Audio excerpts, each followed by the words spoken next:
why today we're going to be talking about the 10 bad songs on great albums, or 10 worst songs on amazing albums. It's a working title right now. But this list is for sure going to trigger some people. But opinions, opinions are like assholes. We all got one. Unless you don't, that's pretty fucking weird. Or if you have two, then that's pretty cool, I guess. Another thing about this list is that it's not just core music.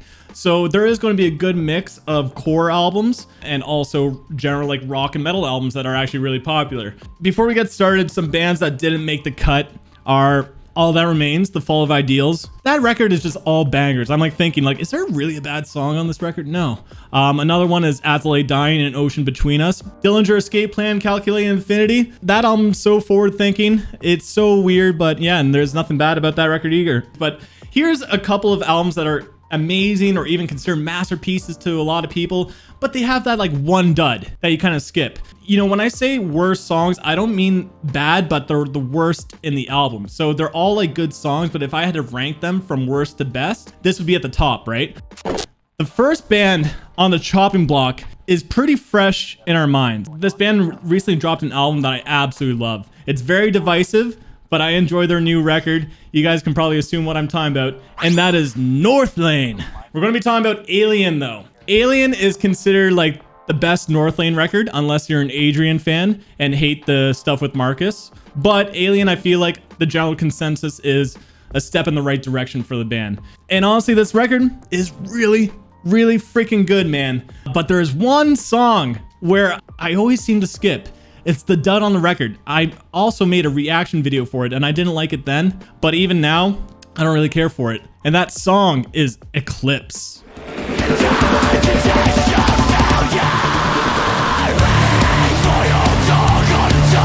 So yeah, this is definitely going to be a hot take, I know, but I think Eclipse is pretty cool. It's like, again, I think it's just my least favorite song out of all the bangers.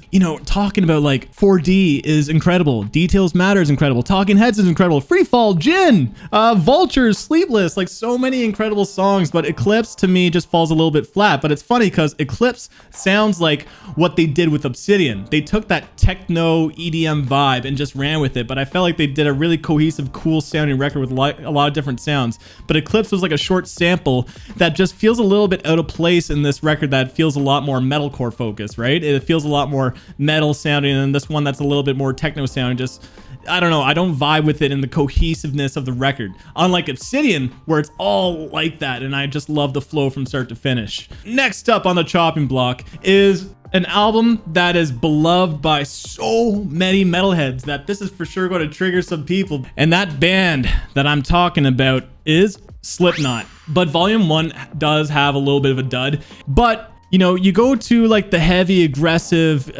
chaotic kind of music that Slipknot has to offer. Then you go to Spit It Out, which is a little bit more, like almost like radio friendly, right? But then you go to Tattered and Torn.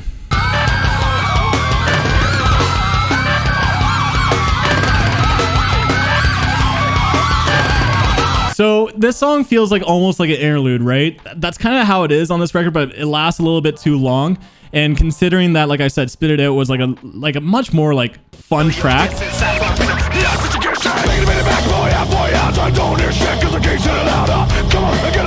And then after that, you get Me Inside. That interlude track is just weird, and like it could have been taken out, or at least it could have been a little bit shorter on the record. Okay, next up on the chopping block is one of my top 5 favorite bands of all time. I've been listening to them very early on, and they dropped an album called Hollow Crown. You guys know who I'm probably talking about, but Hollow Crown was aggressive, chaotic, mathy. I absolutely love that album. Then after that, they went into The Here and Now. The Here and Now is a big change for the band, but honestly, I like some of the songs off it, and it's kind of holds up with time. It's really not a bad record. After that, they came out with Daybreaker. Daybreaker, I think, is Architect's probably most underrated record. Still holds up. When they first dropped like their first single for this album, they dropped Devil's Island.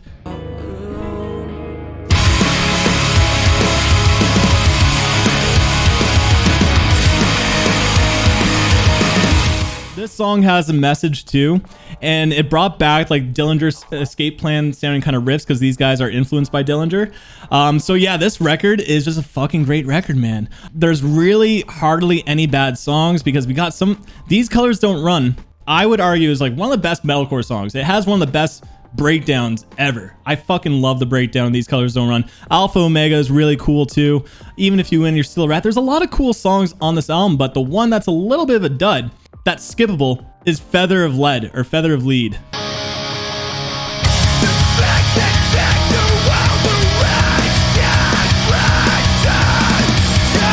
Yeah, so the song just kind of sits there. It's just kind of mid. It doesn't do anything that interesting. There's a cool bass break section.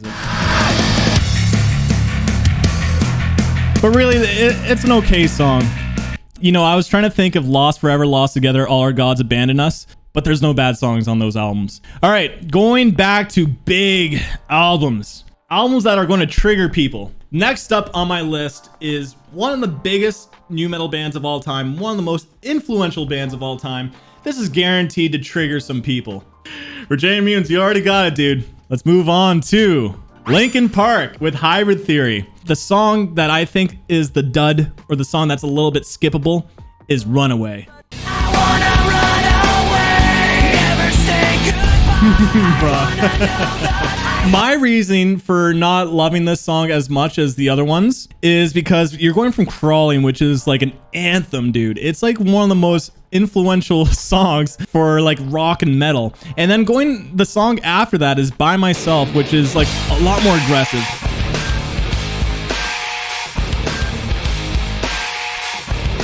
Honestly, I love Linkin Park when they go heavy, man. That's always been my favorite aspect about the band. Even when I was a kid, I loved the breakdowns, even before I knew what a breakdown was. And Runaway just kind of has like a weak breakdown.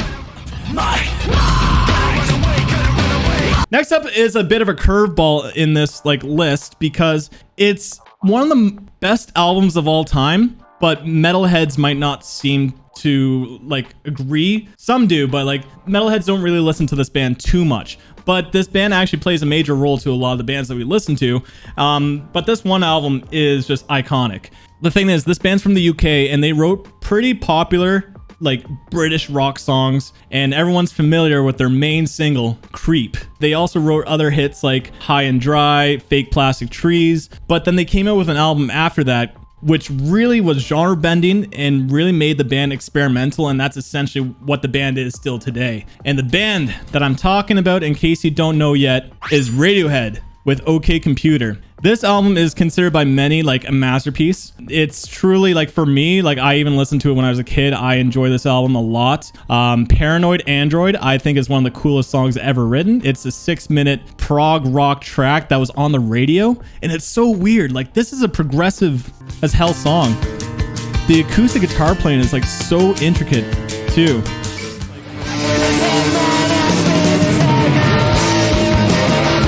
Second half the song gets all weird. And this was on the radio. It's so weird. And the song goes on for 6 minutes. And then, of course, they got like their big hits like Karma Police.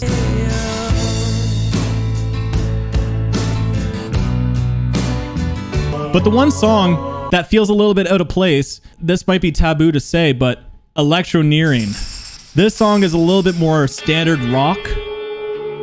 And considering that this album is very forward thinking, especially for its time, it feels a little bit more... This song is appealing to their old albums a little bit more, for fans who like the old stuff.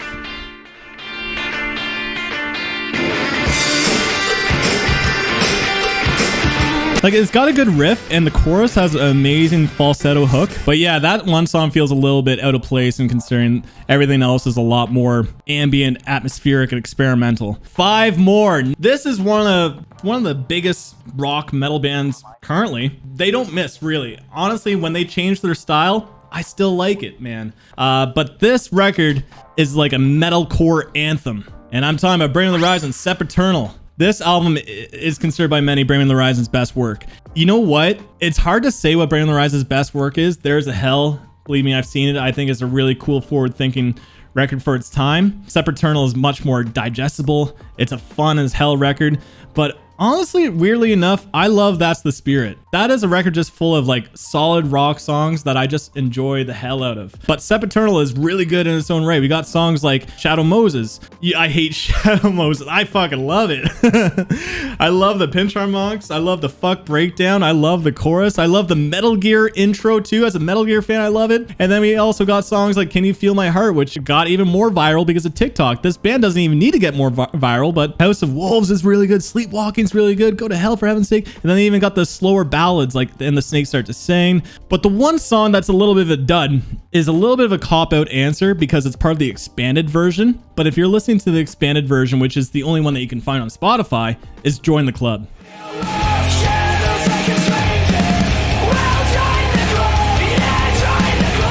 But this song was written for the deluxe record, so it doesn't seem like a fair answer. So I will double trigger some people and say this song is probably my least favorite on the regular version, and that is Seen It All Before.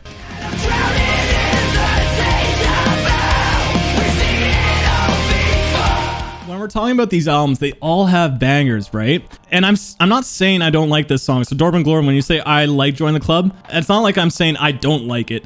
But if I'm going to talk about like what I think is the least favorite out of all these songs, again, like worst, least favorite, I'm going to call it worst because no one clicks on titles that say least favorite. Like I said, Join the Club and I've Seen It All Before, they're just not as strong as the other songs. They're a little bit more skippable, you know, especially Join the Club. Let's move on to the next one, which is an album that I absolutely adore. This was in my recent video. Out of 10 out of 10 albums you need to listen to if you enjoy core music. Even if it's a 10 out of 10, there's still like some things that I wish were a little bit different, because honestly, I don't think there is such a thing as a masterpiece. I don't think masterpieces exist. To me, a masterpiece would mean that everyone friggin' loves it for what it is. And I don't think such a thing exists. But I do believe in 10 out of 10s, but I guess a masterpiece would be like 11 out of 10 maybe? I don't know.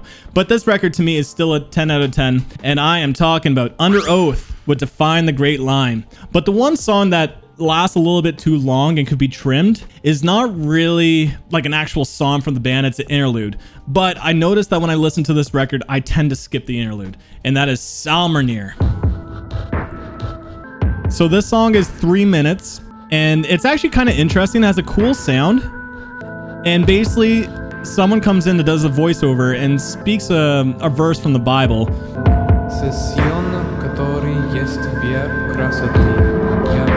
It's actually kind of an interesting track, but it just lasts a little too long because I noticed that I love this record so much, but I tend to skip this. The thing is, this song leads into their next song, Returning Empty-Handed, which is a fucking banger though. And I feel like you do need this intro a little bit. So on live shows, when they play this song live, it sounds wicked. But on a record, it's just a little bit like, I don't know, I have ADD. But yeah, I just wish it was a little bit shorter. That's just being nitpicky. All right, let's close it down. We got 3 more. We're going back to big albums. This is one of the biggest albums ever. This is not a metal album. This is a rock album. Yeah. Nathan, I'm surprised you got it so fast, dude. Yep. I am talking about, oh, fuck. I had the window open. Shit. Oh, there goes the suspense. Yeah, I'm talking about Nirvana. Nirvana, man, it's actually one of my favorite albums. It got me into pretty much music in general. Nirvana, Nevermind, same with Foo Fighters, were the first bands that really introduced me into like, you know, rock music. And I always just love like the aggressiveness to these songs. Like Nirvana, I loved Kurt's like aggression in his voice. Like he didn't scream, but he had that anger, right? The guitars just sound so like raw and crunchy, and it's such a mind-blowing experience listening to this when I was a kid. And this record really isn't a bad record at all. Obviously not. I think it's a very hot take to say that this album is bad. But yeah, you got Smells Like Teen Spirit, of course, Come As You Are, Breed, Lithium, like all these are good. Territorial Pistons, I feel like it's an underrated track too. The thing is, this album could have ended with this song.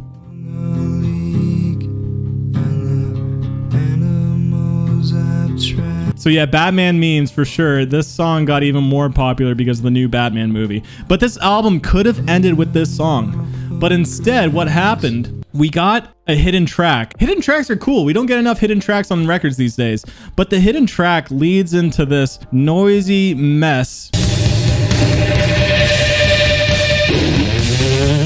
And I know it's going to sound taboo to say that this album has a bad song, but honestly, Endless Nameless just feels like it's a little bit unnecessary. Part of me, I finds it cool that there's a hidden track, but the hidden track is just noise. And I know that I think they play this at live shows back in the day, so it made sense from a live setting, but like on the record, I never will go out of my way to just listen to this ending. I'm like, oh man, I can't wait to listen to Nevermind and put on Endless Nameless. I can't wait to hear those weird noises at the end, right? So next up on the list, again, from my video where it's 10 out of 10 albums that you need to hear if you listen to core music. Anybody that listens to core music should listen to this record because of how influential it is. It is a very weird record, and the record has a very bold title, but they managed to actually make sense of the title, and this album is extremely forward thinking, especially for its time. And that album is The Shape of Punk to Come by Refused. When I made my video, I talked about Refused being the grandfather of the scene, and I will die on that hill because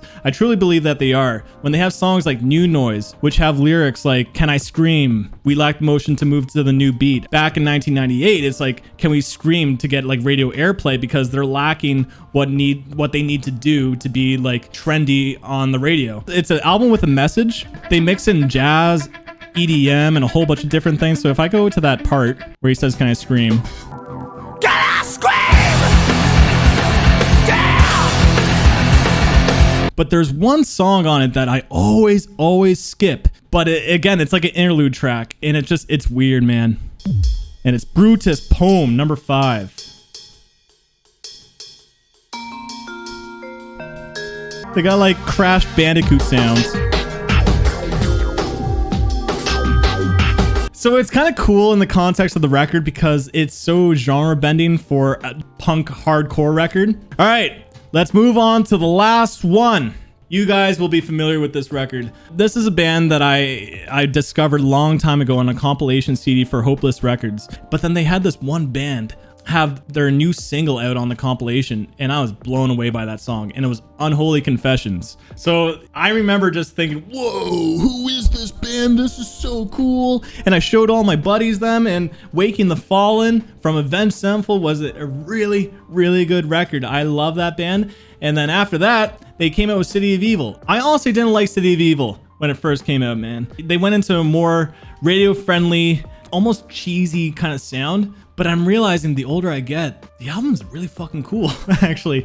And when I say radio friendly, I don't even think that's accurate because there's no song that's under 5 minutes. So let me pull it up here, but City of Evil is a really good record. I changed my mind, especially when I was a kid and when I didn't like it, but this record holds up. But there is one song that I'm just not crazy about, and that is Strength of the World. Strength of the World is on my side. So this song basically is everything that I didn't like that Avenged Sevenfold was turning. The strength of the world. I hate it when he sings that, and also the strength of the world. It sounds like they're still trying to be hardcore a little bit, but it just sounds cheesy. The song's 9 minutes, it's a little too long, and honestly, like, yeah, I cannot do that chorus for the life of me, man. But, you know, instrumentals are fucking amazing because Avenged Sevenfold is so good instrumentally, but that chorus is so friggin' cheesy, dude. But yeah, those are really 10 bad songs, 10 worst songs on otherwise amazing albums. And when I say bad and worst, again, I just mean least favorite if I had to rank them from top to bottom. But guys, hope you enjoyed that video. I'm going to edit it down for, or that live stream, I'm going to edit it down for YouTube, but we got more. We got more coming up. So who's here for Savior and Void of Vision?